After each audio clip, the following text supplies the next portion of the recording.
Josie and. Oh, that's right. And, Yeah, just briefly. so we're gonna give folks a few minutes. This is cool. How do I? So I think if you want to send me the link to your presentation, if that's possible, because it's hooked up through Or- my Zoom account. Or we could I could try. send him the Zoom link and he could join. Yeah. Wait, Does that make but I sense? thought it was in. Am I not in person right now? We are sort of in person and sort of online. These are all of your online I fans. see. Oh, cool. Oh, interesting. Okay. So it's hybrid. Yes. Yeah, it's hybrid. Yeah. Do we have a, wait, so do we know how we're gonna do it? Let's see. 'Cause Would it be possible to send it to me, or would it be I easier think for it you to would just be join the Zoom? possible. How would I do that? Because it's in my SharePoint. Okay. But let's see if I can share it with you. Let's try. Web opening. So if you go, yeah, there you go. No, you do it, okay? My organization. Okay. Here, I can type it if that's. Okay, Owen, you have to shut that off. Oh, sorry. Up a floor, and there's many flyers pointing you in the direction. We'll do that way. Did he share you share the thing? We have a robust online presence. There you go. I don't think it works.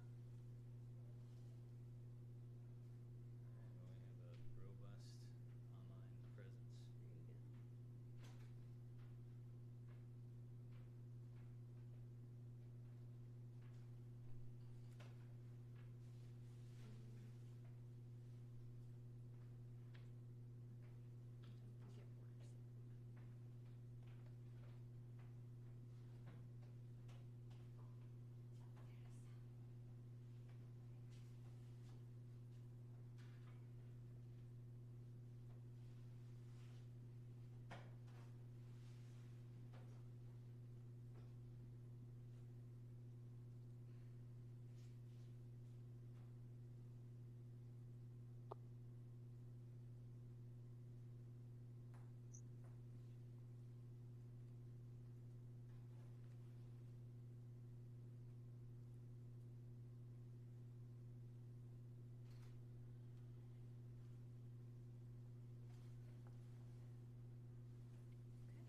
all good.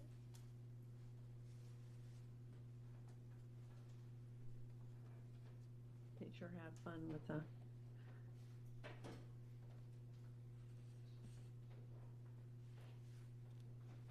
With the girls. Yeah, with the dogs, yeah, the kitty. And it's visible online. Yes.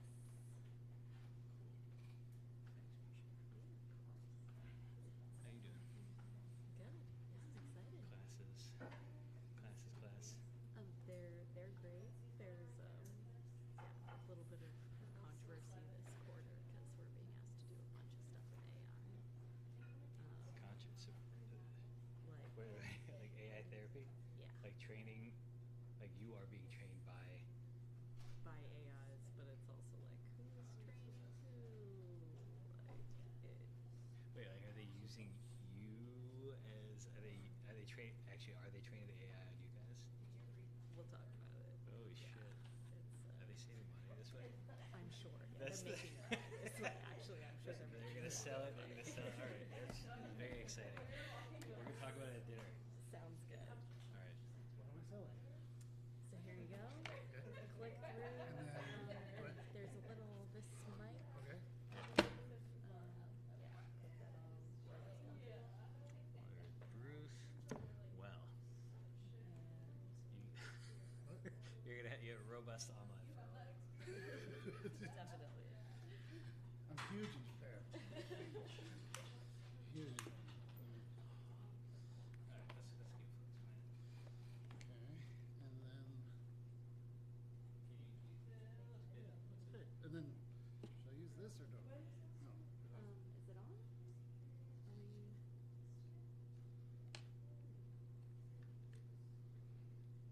we? I'm gonna push it on the mic. I hope that's not too. Can we check whether we could get audience?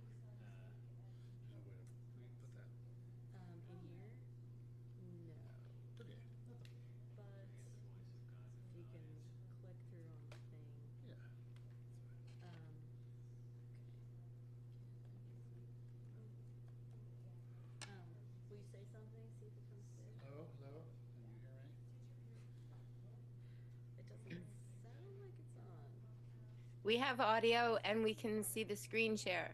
All right, and Okay. we can hear whoever that was. Great. So I've seen some familiar faces. It's round two of this.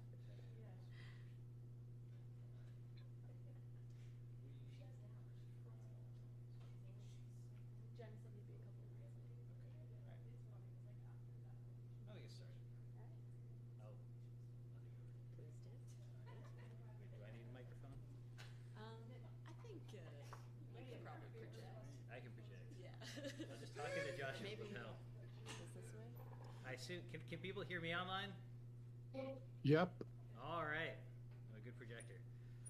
All right, folks, welcome online and in person for our first event of the year for the Stanford Psychedelic Science Interest Group. Thank you to Misha Carlson for helping to organize, motivate, schedule everybody. We have a number of speakers this year. Josh is our first. I'll introduce him in a minute. Just want to tell you a little bit about the history of this group. A lot of credit to Gianni Glick, who'll be joining us in a minute, who started this now 5 years ago, right around the same time that our class, Intro to Psychedelic Medicine, started. Over the years, we've had all kinds of guests. As you know, Gianni has gone through training, and as psychedelic science has exploded, we've all gotten busy, and we've met less frequently, and we're excited to reinvigorate our community meetings. And so, again, I'm thrilled to have you all here and online, and look out for more messages from psychedelic studies at Stanford EDU. Psychedelic science. Psychedelic science at Stanford EDU. All right, so Misha nabbed that one, and we will be announcing more lectures, I think, on about a monthly cadence, give or take. So today it's my pleasure to introduce Dr. Josh Woolley, MD, PhD. He's an associate professor at UCSF. He also has an appointment with the VA. He has won many awards, which I'm going to gloss over. I think the most important thing from our perspective here, he's the director of the translational psychedelic research program at UCSF called TRIPPER, which is, I think, right there. And I am insanely jealous that he got there first. I totally wanted that for our program. But Josh and I have been working together for 5 years now, trying to innovate in this general space of psychedelic clinical research design. I think you're going to hear a lot of very interesting things about this from him today. And I want to emphasize that one of the things I think that separates Josh's work from what is out there in the field, and I think the special brand, is really the degree of rigor and there are a lot of ways to put it, but intellectual honesty and equipoise. I think that's probably the most important thing that I really have taken away from working with him for so long. That there's a lot of hype in this field, and it's very difficult to make forward progress in understanding how psychedelics work if we don't have kind of even-handed ways of judging them. So I'm gonna stop right there, but I want to again thanks Josh for coming down, and look forward to hearing what you have to say. That was a very nice introduction. Thank you. I'm touched, and thank you for having me. I'm excited to be back here. I'll just jump right into it. So, or as I said, we've been working on this 5 years. I've been looking into psychedelics for almost 10 years now, and what brought me to the party was not my own personal use, which nothing wrong with that, but that's just not how I got here. I was already doing psychopharmacological research. I was studying oxytocin in people with mental illness, and I got excited about psychedelics because of their potential. That they were getting into the brain, definitely. They were having big effects, and people were describing huge effect sizes. And really, it comes from the clinical work that I do, which is we need new treatments. There are no psychiatric illnesses that we're like, oh, we're done. We cured that. And there are a lot of illnesses that we don't even have any effective treatments, like anorexia, for example, which kills a lot of people. And so, not to say that meds are not life-saving for many, but they're just not good enough. And psychedelics seem like the most exciting thing in my professional career. So psilocybin is mostly what I'm going to be talking about today. As you all know, it's 5-HT2A agonist, and a bunch of complex pharmacology. It's been, humans have been consuming it for a long, long time, thousands of years. This is art from a cave in Algeria, which I always like to show because you can see this bee-headed shaman's covered in these mushrooms, and it's pretty trippy. He has a beaver head, so it's like not clear exactly his position on psychedelic mushrooms, but it seems kind of positive. And then, there are a lot of other cave art that is similarly, invested with psychedelics.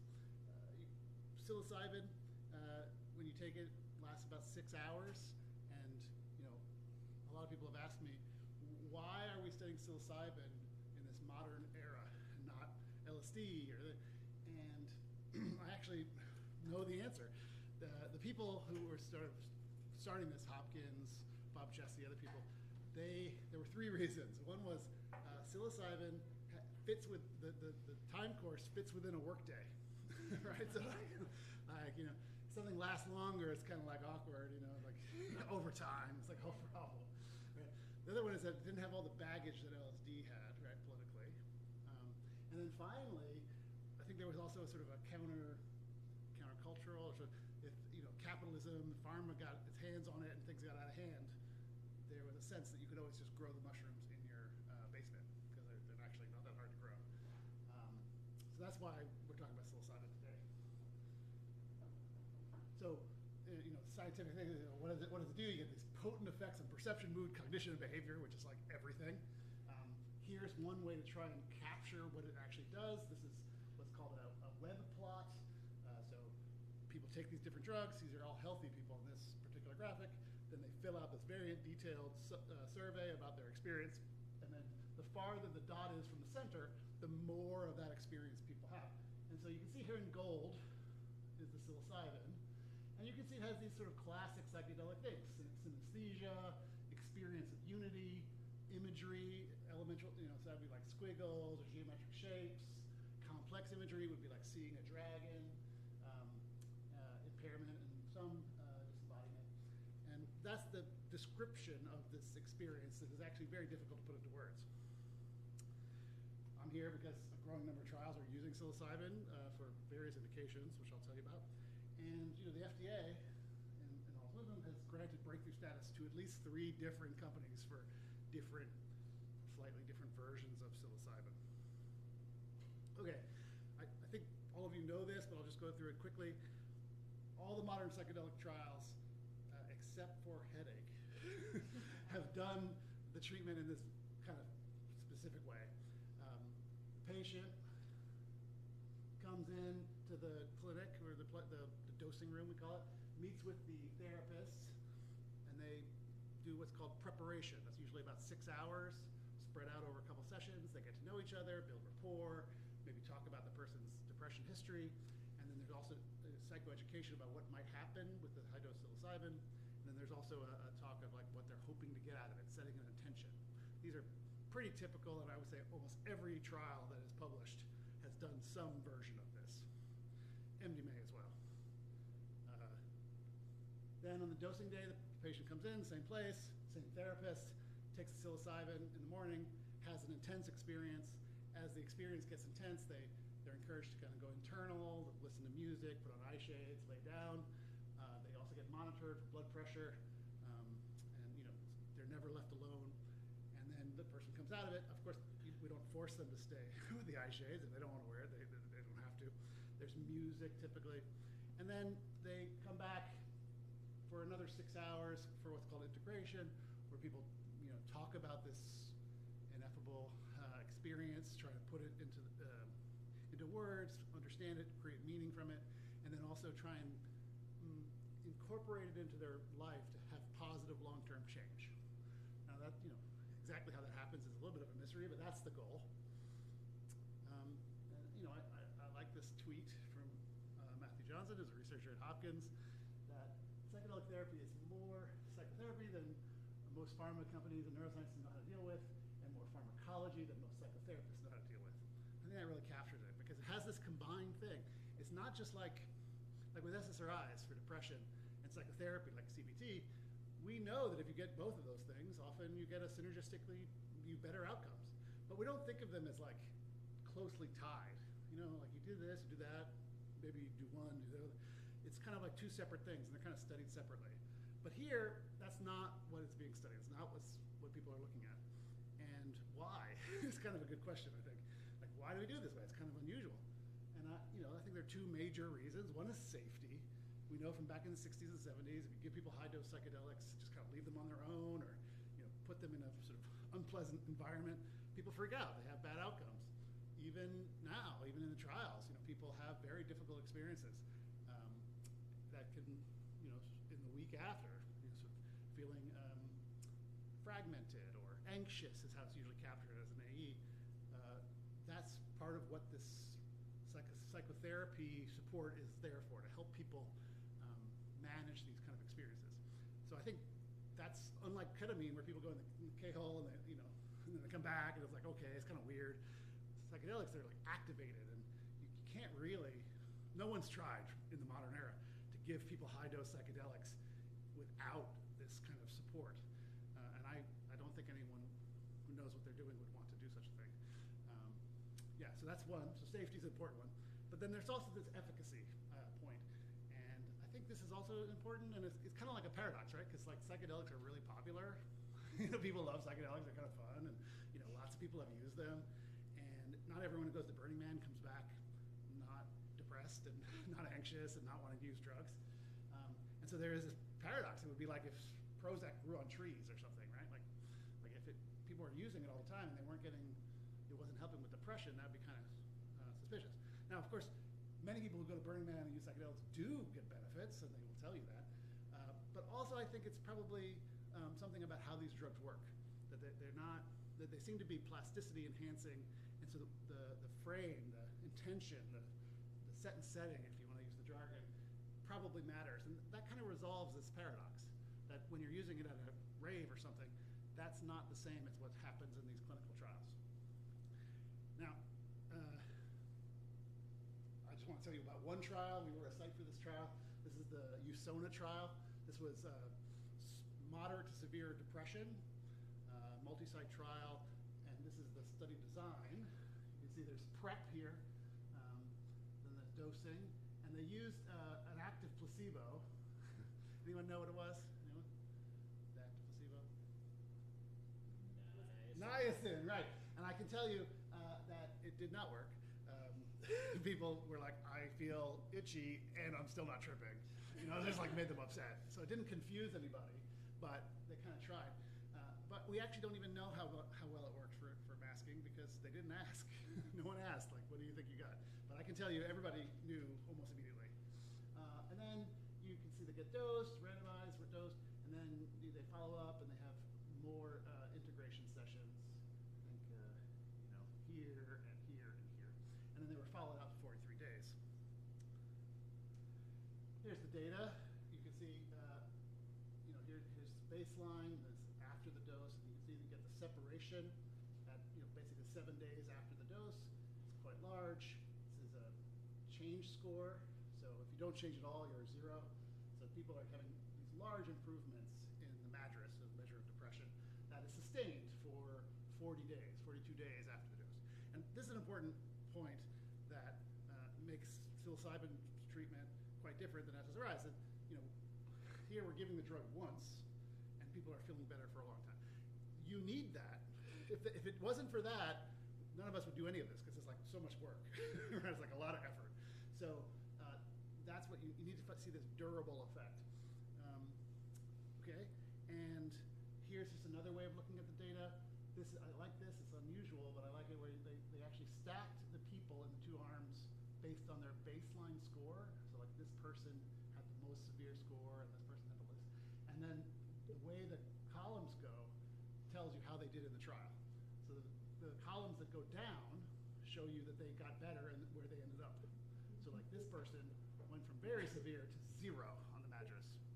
And then you can see in the placebo arm, some people got better and some people didn't. But you can see a lot of people, most people got better in the psilocybin arm. So these are the kind of results that, have gotten a lot of press. People are excited about these. I around this time, when that paper was coming out, we were trying to think like, well, what are the major challenges in the field? And we came up with these 4. I don't have time to talk about all of them. I'm only going to talk about some of them. I'm only going to talk about some sub-answers to some of the questions. But if you keep inviting me back, we'll get through all of them. So the one I want to start with is, what are the risks? Because these trials, they show amazing effects, but there has been this concern that maybe the risks are not being captured. And so, and why might that be? Well, there are a couple of different things, but one aspect is that unlike every other kind of study that I've been involved in, usually like when I was studying oxytocin, I was like, oh, please participate in my study. I'll give you a sandwich. It's good for science. And like I had to like really try to get people to show up. In psychedelic trials, people just come out of the woodwork, like, and then like put pressure on me.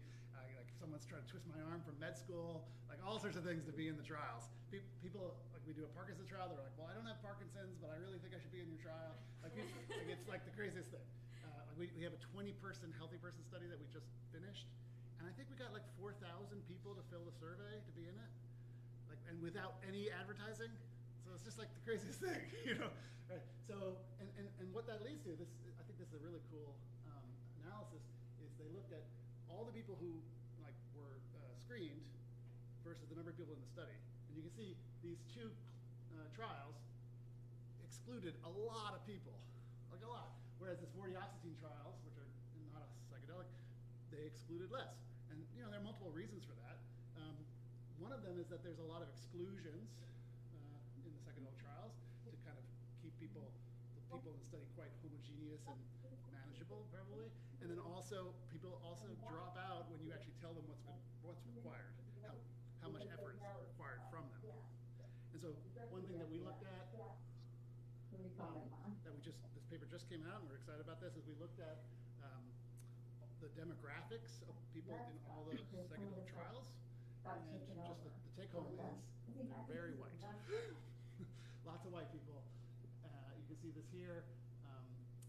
82% of people in the American, the U.S.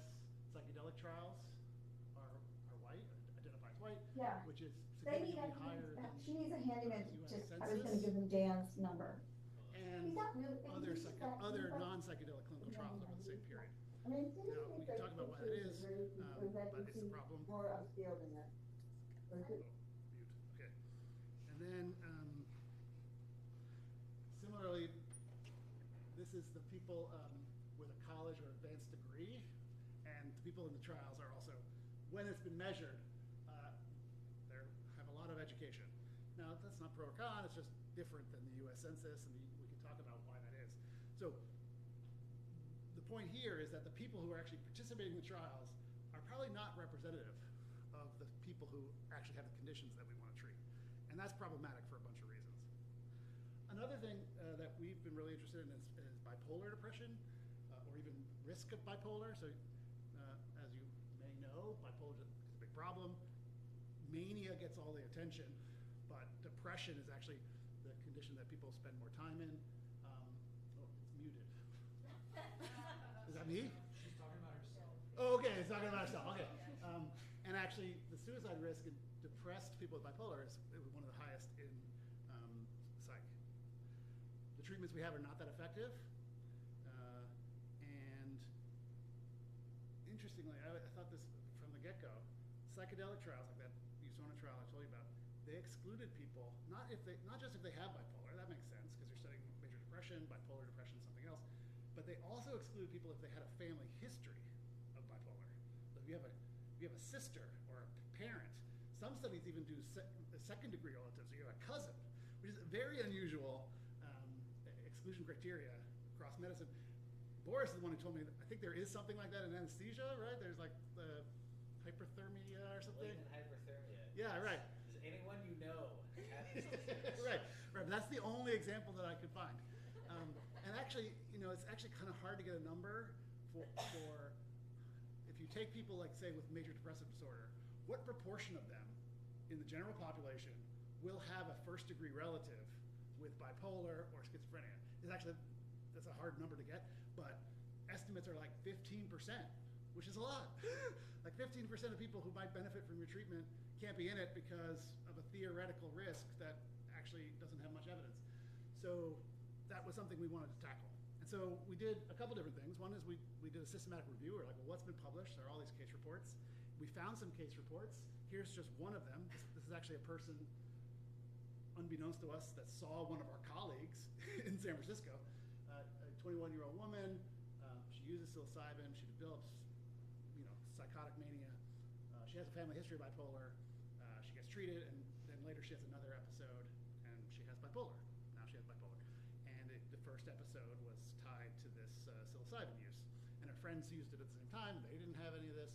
And, this is a story, but it's a verified story, and you hear stories like this, and it's clear that sometimes people do have this, where they use psilocybin, they have an episode, they become manic, and then now they have bipolar. That has happened in the world.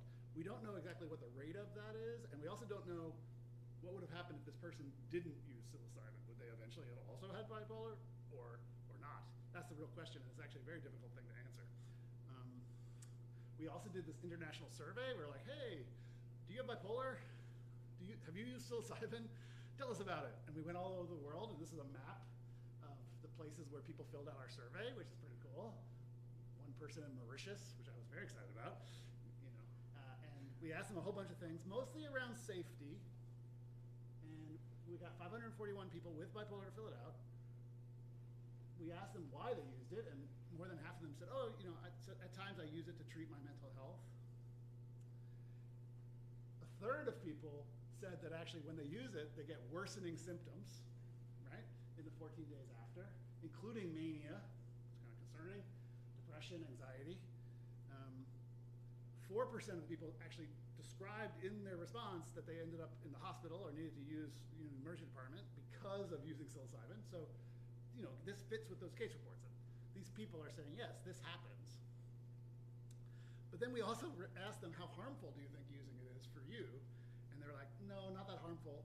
Even the people who ended up in the hospital, they're like, that's fine. And then, how helpful? And all the people said, it's really helpful. Again, even the people who ended up in the hospital. And we did this thing, which is so this is like a survey, right, mostly. And we had a couple of little small places where people get in. But it was all kind of focused on the negatives, like, did you end up at the hospital? And we gave people an open-ended thing, like, is there anything else you want to tell us?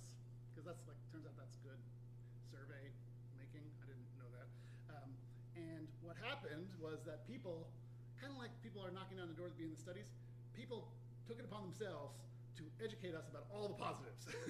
People were really wanted to tell us about the positives. And here are just some of the quotes. People said, it helps my mental health. It helps me with my depression and anxiety.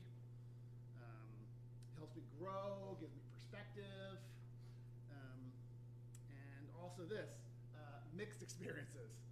Best growth of my life, worst experience of my life, right? So that was what people wanted to tell us, that there were good things, sometimes it causes bad things, but overall, they like it. So, and we also did a follow-up in-depth qualitative interview with a subset of these people, and they said the same things. So based on that, we designed and tried to do a clinical trial, which we just finished very recently. What we did, we decided to focus on bipolar 2, so these people who have not been fully manic in the past, who have a lot of depression. Bipolar 2 is not less severe than 1, it's just different, it has a lot more depression. And we were going to take people with bipolar 2 who are currently depressed. So unlike the woman in the case, she wasn't depressed, she was just living her life, taking psilocybin. These are people who are very depressed, and we're saying, can we help them? And we designed a study like this where, we have baseline, and then, some psychotherapy, the preparation. Then everyone got 10 milligrams of psilocybin, which is less than half of the dose in most trials. 25 is the most standard dose. So 10 is a medium dose. It's not micro. People have experiences, but, our lead therapist will say that people have more of a choice about whether or not they go into it or not. Whereas 25, it's happening. And we did this mostly for safety. We were like, well, if there is a risk of using psilocybin, people with bipolar, with lower dose should have a lower risk. So we did that, and then we were like, well, we want to give people enough time to see how they do. See, like, do they get better, they get worse? And so we waited at 21 days.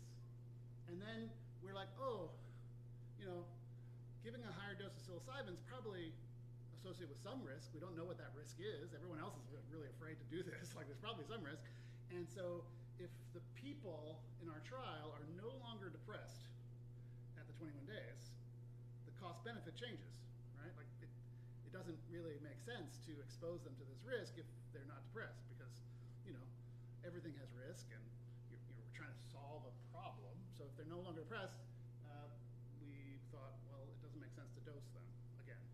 So the way it worked is, if you were still depressed, and we took a pretty stringent thing. So like, if you have a MADRS of 7, which is mild, so that's not like very depressed. To be in the study, you had to have a MADRS, I think, of 18 at baseline, but 7, which is like mild, but you had to have some depression for us to give you the 25 milligrams. And if you had no depression, then we don't give it to you. We were like, good news, you're not depressed anymore. Good. And we follow people out for 3 months after their last dose, either way. And frankly, when we designed it like this, I assumed nobody was going to have this experience. I was like, oh, we got to do this, it's for the IRB, and I thought, nobody's going to go into complete remission at 3 weeks after 10 milligrams. Like, that doesn't make any sense. And so pilot data, we dosed 14 people, 10 women. You can see that they had pretty severe depression, and that they all had failed many medications. It was pretty typical of bipolar depression. They also, we didn't recruit for this, but people had quite high PTSD symptoms. So the PCL is PTSD, I forget what it stands for, but it's a PTSD screener, and 30 is often used as a cutoff for PTSD. So we had people across the range. Not everyone had PTSD, but some of the people had very severe PTSD probably.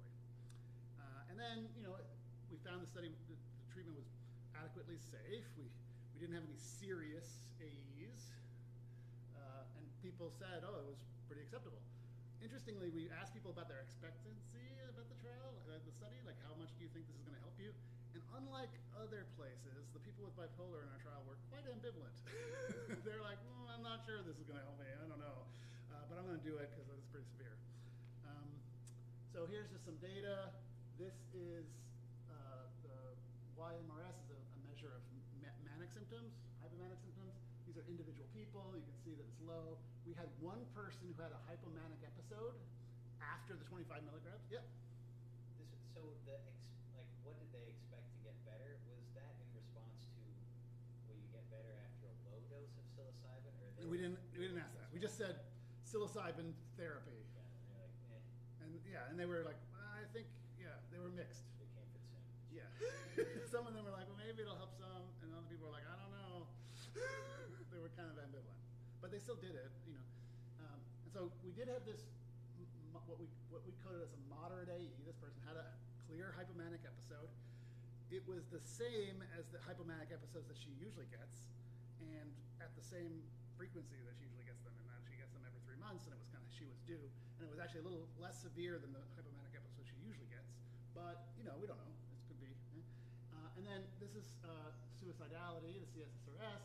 You can see that we had one person who, after the low dose, and this was weeks later, had suicidality that we evaluated and encouraged her to go to the emergency department. So that was a severe AE, but not serious. She was fine and things stabilized. Hard to know if it was really related to the treatment or not, but it happened. And then here's the PANSS. This is a measure of psychotic symptoms, and we didn't see any of that, thankfully.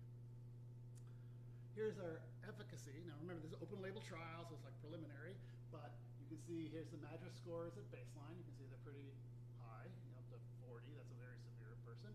And then here's the 10 milligram dose, and you see on average it goes down, and then it stays down at 21 days after the 10 milligram dose. And then look at these people. These people are remitters. So it turns out we had 5 people who did go into remission after the 10 milligram dose. And I was like, I didn't see that coming. We can talk about why that might be, what it might mean, but a bunch of people got a lot better. And you always have to be careful about these stories, because patient stories can be very dramatic. But one of these people, she had had decades of treatment with like 14 different meds and very depressed, and the 10 milligram thing totally changed things. She said, "It feels like I'm in a new body" the next day, and she had this remission, which was totally shocking to everyone in her life, including her husband.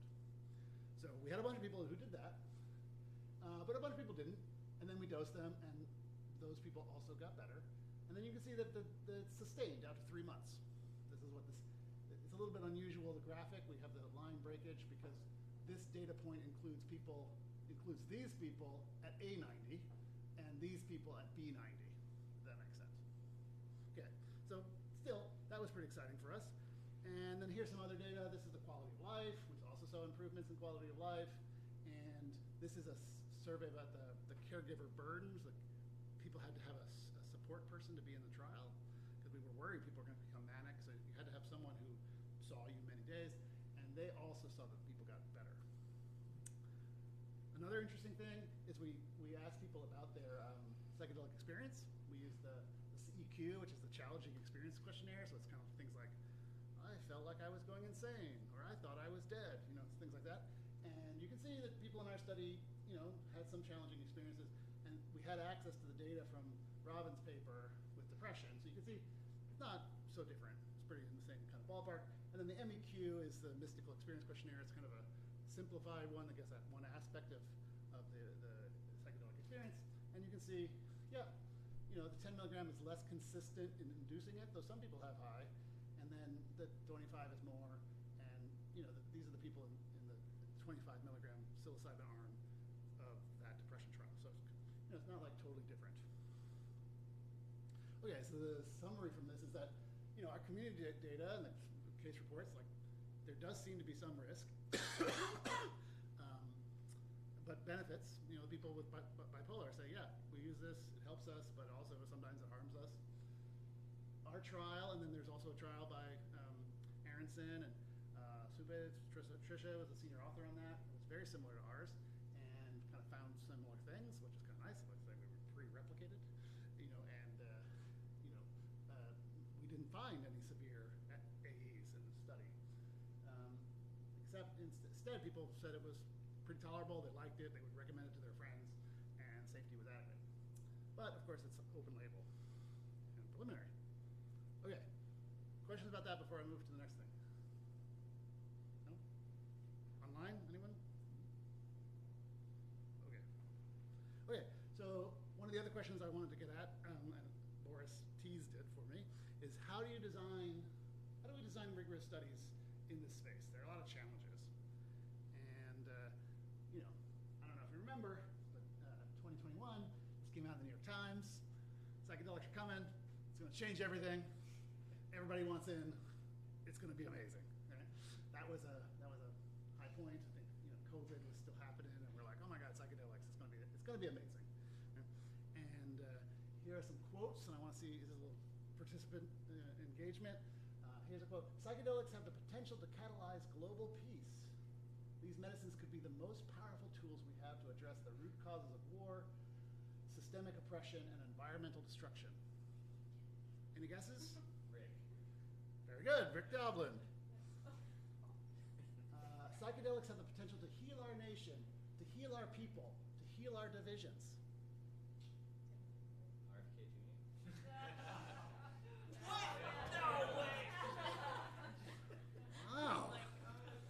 Wow, okay. Psychedelics might be critical to the survival of the human species. He's a modern person. He's modern. Anyone, any guesses? Joshua Woolley. No. Roland Griffith. So now, I'm not saying any of these things are not true. I don't have evidence that it isn't going to be critical to survival of human thing. But no one has said this about Prozac. Like nobody's like, Prozac is going to heal our nation. I don't think people say that. And this is a lot of hope for these things. And again, I have hope for them too, because that's like why I started studying them. And I think all of us are here because we have hope. But at the same time, if you just think about these statements in the abstract, they're pretty extreme, right? This is going to cure cause of war. Like that is, like there's no clinical trials that do that, you know? And so like, this is the thing. And again, I'm not saying it's not true, but it does trickle down. You know, and that, you know, we also had, you know, this, we had the book and a Netflix special, you know, and so like people coming to our studies, they have really high hopes or expectations actually that it's going to fix them. And it can be heartbreaking. In that USONA trial, for example, a person came to our study and they told us during the evaluation that they were sure psilocybin was going to work for them, and that actually if they got the placebo, they were going to commit suicide, which was heartbreaking because we couldn't have them in the study at that point. And you know, that was a real shame. And that kind of gives you a sense though, and that like I kind of joke about all the people who are like knocking on the door, but it's like actually people are like, this is the thing that's going to help us. In our Parkinson's trial, we did a Parkinson's trial that Ellen Bradley is going to come and give a talk about later. But we were like, this is a study for depression in people who have Parkinson's, because we were like, oh, you know, all this data about depression. So people showed up, and they're like, yeah, my depression, fine, but I think this is going to cure my Parkinson's. And we're like, no, I don't think so. I don't know. Like, and like we had to like downplay that, which is unusual in these kind of trials, but it just gives you a sense of how much hope there is around this. Now, again, this is not a bad thing. Like, people are excited about a treatment. That's a good thing. People want it. You know, there's excitement, interest. But, well, first off, why might this be? There are a couple ones, like big effect sizes, but also Roland Griffiths, one of the early studies in the modern era, this 2016, found this really interesting thing. When you give people this is the people dying of cancer who got high dose psilocybin, and you ask them how meaningful is this experience, 62% of them will say it's the most meaningful experience in the top 5, I think, meaningful experiences of their entire life.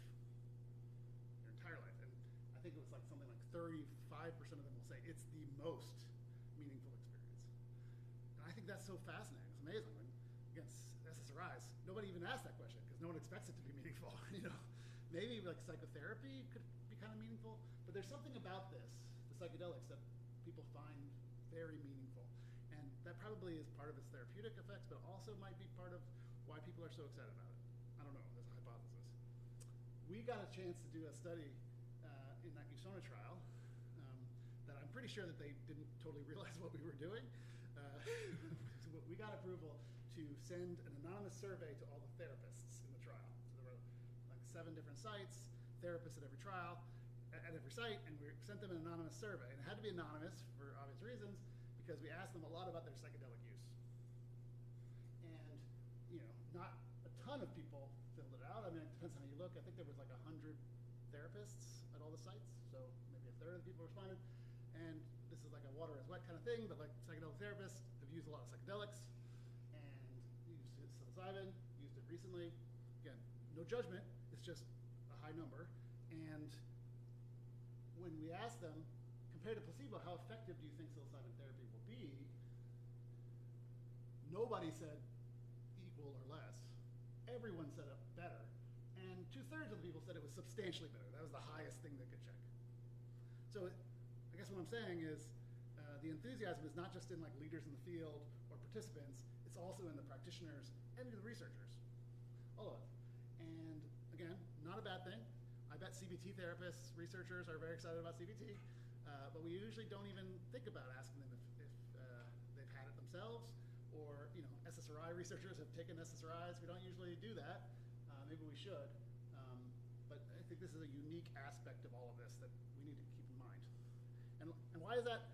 Well, because you have that, everyone's so excited, so much hope, and yet the thing that we do to try and deal with this is randomization and masking or blinding. Right? That's the whole point of it, where you take people, you put them in 2 arms, and they can't tell if they're in the active or inactive treatment, and that way their expectancies, their hope, can't really affect it because they don't know. It's the same in the 2 different groups. That's the theory. But in psychedelic trials, that has not been the case, and for obvious reasons. But for the most part, studies haven't even asked. This is the mean. I made one mean. Board's seen it a bunch of times, but I'm very which is, they're called double-blind studies, but they don't test it. So it's like double-blind. It's like, it's like not really. And the ones that have, here's a, there's so many meta-analyses now, or systematic reviews, that the ones that have all shown poor blinding success. Again, not so surprising. You're like, oh, there's a great, I gotta put it in here, this New Yorker cartoon where they have the Matisse dancers, and the people are like, oh, I guess we're in the control group, like it's like, people know, right? People know what psilocybin, high-dose psilocybin is supposed to be. There's all this hype. They watch, How to Change Your Mind. They know what it's supposed to be, and then they show up and they're like, okay, there are 2 arms, and I could get niacin, which will make me itchy, or I can get psilocybin, and that's going to blow my mind, and the walls are going to melt. And so that's a big problem because, this has come up in non-psychedelic trials, obviously SSRI trials, Spravato, but here it's really charged because it's not just like subtly over time, like with an SSRI. It happens like in the moment, and then the actual practitioners can realize while they're delivering the treatment. So they try to have equipoise. It probably affects them, and it's not just in the active arm, but if you know that you get the placebo, people are disappointed. I can guarantee you that happens. So I kind of joked about it with the niacin. They're like, I'm itchy. I didn't get this thing. This sucks. I'm definitely not going to get better. And like that may be true because of the effects, but it also could be their mind makes it so. So this is a big issue. This kind of came up a lot this summer. Now I'm switching gears to MDMA, but right, MDMA hurtling along. Everyone's like, it's definitely going to be approved. Psychedelic revolution's coming, and they didn't. The FDA said no. And one of the major things they talked about was this, that people, you have a question, or are you just waving? No, okay. That they said, they had a bunch of concerns, but one of them was almost 100% of the people in the study could tell what they got. The therapist could tell. Everyone believed in this. They were being told they were changing the world, and they kind of, even worse, they kind of knew what they were supposed to do to make MDMA look good. And so they were like, it's hard to interpret this data. Maybe it's working, but maybe not. And that was a big problem. And then we get this, August 23. How psychedelic research got high on its own supply, which was, that's tough to hear. Did feel a little bit like that. That's us. But it talks about this, about maybe we've been ignoring these things that are right in front of our faces, and kind of had some groupthink about this, and that kind of came up against the FDA, which was not part of that seed. And so, just to put it all together here, I've told you about hype, these people having positive treatment expectancies, masking failure, so the studies are not masked, they're basically open label, and people have not done much to try to fix that. That together leads to inflated effect sizes. Probably the people in the active group get more better than they would have if they didn't know, and the people in the inactive group probably get less better than they would just with time. And it's not speculative. I mean, people have done research on waitlist controls. Like you do a trial, you're like, oh, I'm going to give this person the active treatment. This person's going to get the wait list. Turns out putting someone on a wait list prevents them from getting better. Right? They do worse than if you didn't talk to them at all. So like you meet people in the emergency department, you assess them, and then you let them go, and then you go find them. Versus you're like, you're on a wait list. Being put on the wait list, people do not get better as much as they would if you just didn't do anything. So these things are real. They're definitely real. And I bring this up a lot, even though people don't like it, because we in medicine have made mistakes before. Anyone know what this is? Yep. You're answering all the questions, right? I'd rather have a bottle in front of me. Right. Lobotomy, right. And here's another one. In the 40s and 60s, there was this amphetamine iatrogenic kind of thing that happened that, methadone would be a great treatment for depression, and people got carried away with that, and that was a big problem. And I'm old enough to remember in med school, you probably were too, right? Like I remember in med school, they were like, pain is the fifth vital sign. I could never remember how many, and they said it's the fifth vital, and the people in the hospital with pain they don't become addicted, and you're unethical if you don't treat them with opiates. And I was like, oh. Is that Rush Limbaugh? That is Rush Limbaugh. Yeah. This is how he, that's, he is how he lives his life. That's how he, well, he's dead. But, he's let him think. And, this was, this paper in the journal in 1980 said this, right? Rare. And that kind of was picked up. And so, like, we've made many, many mistakes. And so, like, that's why I think it's so important that we don't mess this up, too. And so that's why I really want to figure out, what is the real effect size of these treatments. Okay, one argument that a lot of people make, even some of my close collaborators, is that the effect sizes in psychedelic trials are too big to be due just to unmasking. They're just too big. You have this giant effect. How could it possibly do to unmasking?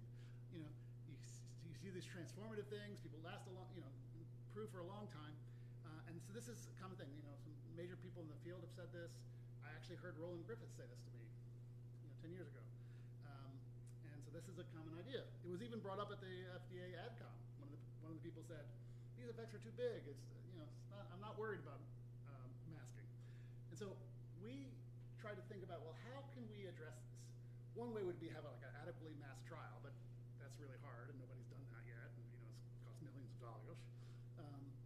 So a different way would be, we're like, well, how big can we get some sense of the size, the magnitude of the impact on effect sizes from unmasking in some other treatment?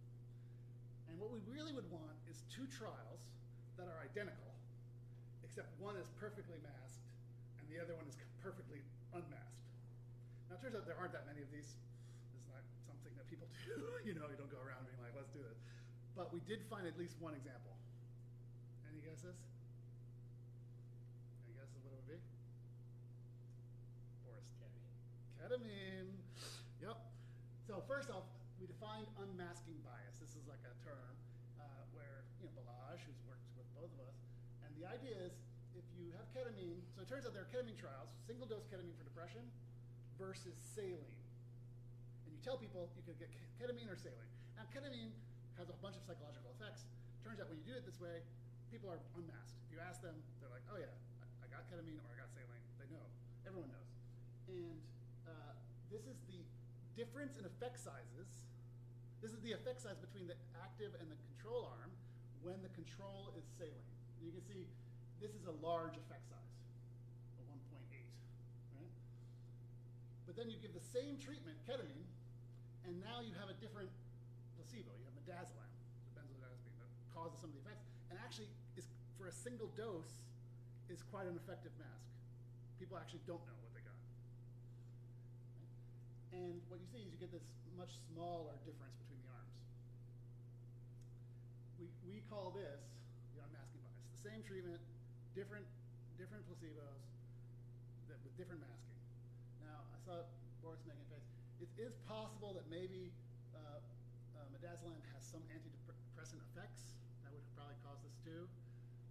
That has been described. It's pretty subtle, but that's certainly possible. We're working on the edge here, okay? So then we're like, okay, well, so how does this unmasking bias compare to the MDMA effect sizes? And so here you see this is the estimate of the unmasking bias for ketamine. We also found these 2 other examples, which are from these covert-overt studies. So interesting. You take people with depression, or anxiety actually is what they did, and they said, we're going to give you escitalopram, or they don't tell. Either people know they're getting escitalopram, so they're like unblinded on purpose, or they get escitalopram and they're not sure if they're getting escitalopram. So like, you're definitely getting escitalopram, or you might be getting escitalopram. And it turns out you get a similar kind of difference there that's very similar to what we're talking about in terms of this unmasking bias. And what you can see is that they're bigger than the effect sizes for MDMA. Now, it doesn't mean the MDMA effects are definitely due to unmasking, but it's not true that you can say, oh, they're just way bigger than you can possibly get.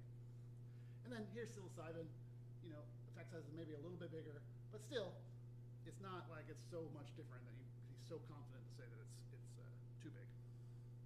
Okay, so home stretch here. one of the other questions was how to design rigorous studies. I've kind of put some breadcrumbs, kind of hinted at some things with this paper. Boris, was involved in this. We kind of laid out some things. Single administration is probably a good idea so people don't learn. Active placebos, turns out niacin and Benadryl that people have tried, but like nobody's like really tried. Like nobody expected that actually to work, which is kind of interesting. And then this idea of incomplete disclosure. And I say stay tuned because Boris and I are working on stuff that we're trying to like actually solve this. But let me tell you about incomplete disclosure. And this is where our paper that just came out, and I'm really excited about it. Psychedelics taken me to a whole bunch of interesting places. I never thought I'd be writing ethics papers like that. I never thought that. Never thought I'd be writing qualitative papers. So this is why. But because of the kind of work we were doing, we kind of came up against this, and we thought, well, instead of just dealing with this behind the scenes and kind of fighting it out with our individual IRBs, let's bring it out in the open and like, talk about it, even though it's kind of difficult. And so the idea is, when you have a trial, and you tell people about the trial, informed consent, right, is where you tell people about all the different things that could happen, the chances of this, the chances of that, the risks. That's how they make a decision about whether or not they want to participate. And this is really important. This is the foundation of modern human research. Right? When we don't have this, terrible things have happened. So this is the bedrock of what we do. So messing with it makes everyone uncomfortable, me included. Right?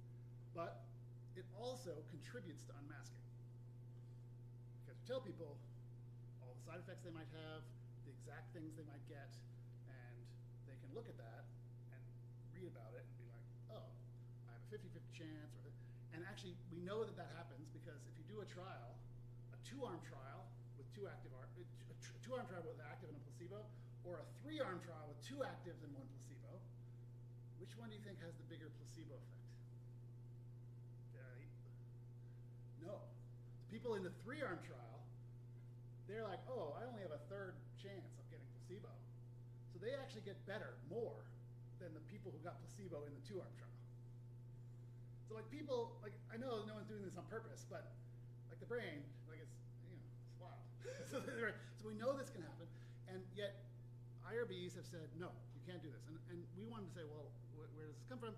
And we started looking in the literature, and turns out people have been doing various versions of modifying informed consent, mostly in healthy person studies. Studies like, just trying to study, like Harriet DeWitt is a major leader in this, giving drugs to healthy people and seeing what happens. And that is kind of interesting, but that's not really what we were interested in, right? We wanted to really say, like, people who are sick, we're trying to do a trial, what can we do? And we found 4 examples of published studies that did various versions of it. One is this study from Griffiths, which I mentioned earlier. I think this has been kind of confused. People have been confused in the field, I think, because this study, I don't know if you can see this, it might be too small, but what they were told is that they will receive psilocybin twice. There are going to be 2 dosings. You're going to get psilocybin. The dosage may range from very low to high and everywhere in between. Any dosage from here to here. Right? And they may not be the same at the 2 sections, but one of the doses would be moderate to high. That's what they told people. And they told that to their staff